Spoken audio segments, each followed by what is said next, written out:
এখনো যদি আবার সময় দেই তাহলে হয়তো কয়েকদিন ভালো থাকবে, আবার পূর্বের ন্যায় খারাপ হয়ে যাবে। অতএব সময় দিয়েও লাভ হবে না, এখন আর তোমাদের কোনো সময় দেওয়া হবে না, এখন তোমাদের সময় শেষ। মরণের সময় আল্লাহ বলবেন তোমাদের এখন সময় শেষ। যখন মানুষরা আরো হায়াত প্রার্থনা করবে, আল্লাহ আর একটু বাঁচতে চাই, ওই মুহূর্তে কি আল্লাহ সময় দিবেন? ওই মুহূর্তে আল্লাহ সময় দিবেন না। ওই মুহূর্তে আল্লাহ সুবহানাহু ওয়া তাআলা আর সময় দিবেন না। এখন সবাই জীবিত আছি, আমার দিকে লক্ষ্য করেন, এখন সবাই আমরা জীবিত আছি। এখন যদি সংশোধন না হই, মরণের সময় যতই আফসোস করি, ওই আফসোসের কোনো লাভ থাকবে ভাই? একটুকুও লাভ হবে না।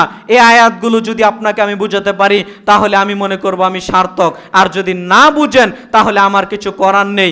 আপনাদের আমি আপ্রাণ চেষ্টা করছি বোঝানোর জন্য। মরণের সময় এক শ্রেণীর মানুষেরা আফসোস করবে, ওই আফসোস করে বিন্দুমাত্র লাভ হবে না। যেই কথাটা আল্লাহ তাআলা কোরআনুল কারিমে বলে দিচ্ছেন, আপনি আমি যেন সতর্ক হই, আপনি আমি যেন সাবধান হই। কিন্তু হতভাগা মানুষ, এই যে কত ওয়াজ চলছে, কত নসিহত চলছে, খুতবার পরে খুতবা চলছে, কত খুতবায় আপনি পরিবর্তন হতে পারেন, আপনার মনটা বাড়ি খায় না ভালো হয়ে যাব, এরপরেও দেখবেন আসরের নামাজ পড়বেন না, এরপরেও দেখবেন মাগরিবের নামাজ পড়বেন না, এরপরেও এশার নামাজ পড়বেন না। তার মানে পূর্বের ন্যায় বহাল থাকবেন। আপনাকেই যদি মরণের সময় আপনি আফসোস করেন, আল্লাহ ওই কথাটা স্মরণ করিয়ে দিবে, শোনো তোমাকে যদি আরো সময় দেই তাহলেও তুমি পরিবর্তন হবে না। কেন? যারা পরিবর্তন হওয়ার কথা তারা পরিবর্তন ঠিকই হয়ে গেছে। কথা বুঝাতে পারলাম? যারা পরিবর্তন হওয়ার কথা তারা ঠিকই পরিবর্তন হয়ে গেছে। কাল বিলম্ব করা চলে না তওবার ক্ষেত্রে।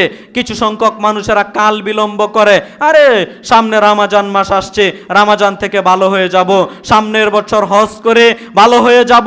এইগুলো হচ্ছে খারাপ মানুষের নীতি, এইগুলো হচ্ছে বদ শ্রেণীর মানুষের স্বভাব। এই মানুষগুলোর ভাগ্যে তাকদিরে সহজে তওবা জুটে না। আপনি যদি কোরআন মাজিদ পড়েন, জানেন, বুঝেন, তাহলে দেখবেন মূল কথাগুলো এরকমই। মানুষ সবাই ভালো হতে চায়। এখানে যারা উপস্থিত না, আমরা সবাই একেবারে মুত্তাকি হতে চাই, আল্লাহওয়ালা হতে চাই, পরহেজগার হতে চাই, সবাই হতে চাই। সবাই হতে চাই না ভাই? সবাই হতে চাই, কিন্তু এখন হব না, কিছুদিন পরে। কথা বুঝেন? তো যারা বলবে এখন না কিছুদিন পরে, তাদেরই আল্লাহ সুবহানাহু ওয়া তাআলা আফসোসগুলো কোরআনুল কারীমে বারংবার তুলে ধরেছেন। তারা আর ভালো হতে পারে না, যে তারা ভালো হতে পারে না। তারা ওই নীতির উপরই এক সময় মৃত্যু চলে আসে, মরণ চলে আসে, ভালো হবে কি করে? আর যারা বলে না এখনই সংশোধন হলাম, আজকের পর থেকে ইনশাল্লাহ যতদিন জীবিত থাকি 5 ওয়াক্ত সালাত আদায় করব, তারাই ভালো হতে পারে। কথা বুঝাতে পারলাম? অতএব সম্মানিত জুমা সালাতের মুসল্লিবৃন্দ যারা এখানে উপস্থিত হয়েছেন, আমি আপনাদের বিনীতভাবে অনুরোধ করব, কাল বিলম্ব করিয়েন না। রমজান আসবে তাই ভালো হবেন, আপনি হজ করবেন তাই ভালো হবেন, এইগুলো কোনো কথা নয়। আজকে ইয়ানি এখন থেকেই আপনাকে ভালো হতে হবে। কথা বুঝাতে পারলাম? যদি মনে করেন না আগামী জুমা থেকে ভালো হব, তাহলে আপনার ভাগ্যে তাকদিরে হেদায়েত নাও নসিব হতে পারে। কথা বুঝাতে পারলাম? কোনো লাভ হবে না। অতএব সম্মানিত দ্বীনি মুসলিম ভাই বোন, তওবার ক্ষেত্রে দেরি করা চলে না, কাল বিলম্ব করা চলে না, এখনই তওবা করতে হবে। আপনাকে আমি কি দিয়ে বুঝাই? এক শ্রেণীর আবার বদ শ্রেণীর মানুষ আছে, তাদের কথা কি করে বলবো? তারা অধিকাংশ সময়